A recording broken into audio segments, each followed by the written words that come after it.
Okay, now higher weather temperatures in parts of Europe have eased today, with heavy rains expected in London today. That's the forecast at least. An extreme heat wave pushed the mercury to 40 degrees Celsius, resulting in several fires and deaths in parts of Europe. Let's get an update now on the situation in different parts of Europe with our UK correspondent, Olly Barratt, who's joining us now live. Olly, very good afternoon to you. Thank you very much for joining us. Just how are things looking broadly? Just give us a broad picture, and you can pick out a few countries. I got a report earlier that Greece today was really struggling. That's right, Dan. It's a mixed picture, really. Greece continues to struggle with some fires. We are seeing some European countries start to get some of the blazes they've been battling under control, and that's partly because of changing weather patterns. We've seen a number of countries moving out of the period in which they've had those really, really high temperatures over 40 degrees Celsius or thereabouts. And so countries like France look like they're in for a few days' respite now, at least. But then the heat is moving northeast into other parts of the European continent. So Germany, it's getting very hot at the moment. The Netherlands struggling under very high temperatures as well. Here in the UK, we had Monday and Tuesday with those very, very high temperatures. Tuesday was the record-breaking day with temperatures in a number of places over 40 degrees Celsius. But here, like in some other of those European countries, we've seen a big drop in temperatures today. The problem that may bring is that we are likely to see some pretty strong rain and thunderstorms later in the day here in the UK, and that may bring a different kind of disruption to that which we've seen over the last couple of days. Now, I understand for the last 10 days, so to speak, collectively, Europe has been going in and out of this heat wave.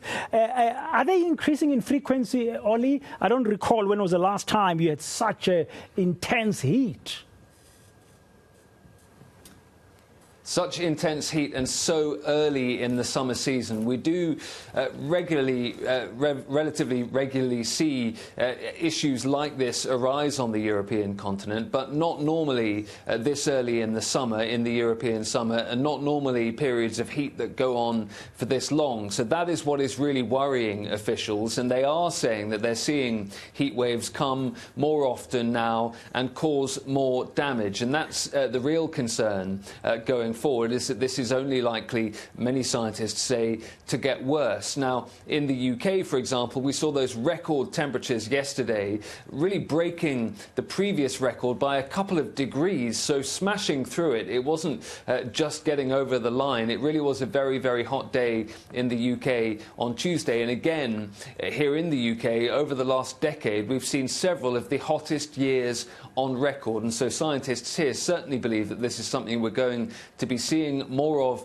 in the future. And the vast majority of scientists here say that this is directly attributable to climate change. Yeah, I've just had a climate change panel of experts discussion here just before we cross to you, Olly, locally. I mean, we saw the devastating floods in KwaZulu-Natal and the damage that it did there. We're still living with that. Just a couple of years ago, we had Cyclone Idai that almost destroyed Mozambique's second largest city of Beira before dumping as well water and causing damage in parts of South Africa. What kind of damage have the heat waves caused so far? Just paint a picture in Europe, the current ones. Just paint a picture for our viewers. We've seen a lot of property damaged in Europe and quite a lot of lives lost as well. Now, with some of these wildfires, what's happening is that forests are burning and campsites, for example, are having to be evacuated and property is being burnt down. Here in the UK yesterday, just on the outskirts of London, we saw a number of homes completely destroyed by fire. So it's that type of thing. But you mentioned flooding as well, and that's the other side of this coin here in Europe, is that scientists say we're also seeing wetter and warmer winters, which means that actually more vegetation grows, and therefore when that gets to the summer period, which is dry and hot, there's more of it to dry out. There's therefore more of it to burn when you get these particularly hot and dry conditions. So firefighters here in London yesterday were saying it was their busiest day since World War II, and that's part of the reason, they say, is that the changing climate throughout the year is just almost making a perfect storm, which is causing this destruction of property in places in the UK here yesterday, but in a much more wide-ranging way across the European continent as well. Yeah, different countries in terms of casualties and the death toll suffering different numbers. I mean, it's reaching into over 1,000 in Spain and Portugal, and of course the infrastructure damage and property. But as you said, this is just the beginning of summer. I wonder what the meteorologists are saying in Europe, or at least in London. What's the forecast like? Are they expecting this trend to continue?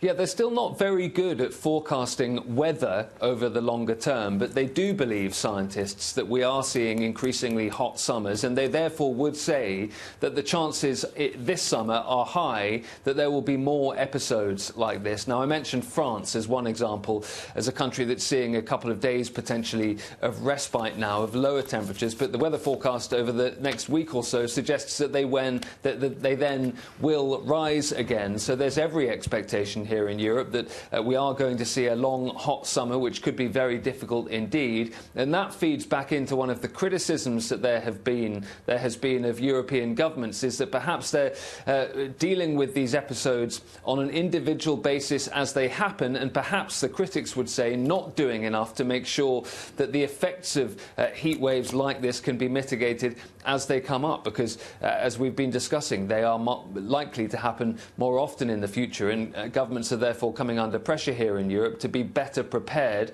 when they do occur. Yeah, finally, Olly, I don't know if you are able to answer this question. It might be too early, I guess. Europe is busy tallying up the cost of everything. Which of the European countries would you say has been hardest hit, both with damage to infrastructure and loss of life? France, Spain and Greece have had a pretty hard time of it so far. Certainly those countries have been very badly affected. It really depends now how the weather develops over the coming days and coming weeks, where we end up at the end of the summer. I mean, the UK had a very isolated day or so period where the effects have been bad. I don't think anyone's expecting that the UK will suffer in the same way over the course of this summer as some of those southern European countries, and that's really where the peak of this has been seen so far, and I think where we would expect to see it if heat waves do return this European summer. Thank you very much for your time and explanations there. Olly Barratt talking to us live from London, just giving us an update, giving us a continental view of the heat wave that's been gripping large parts of Western Europe, and some countries like Greece still battling quite a bit, fighting fires there.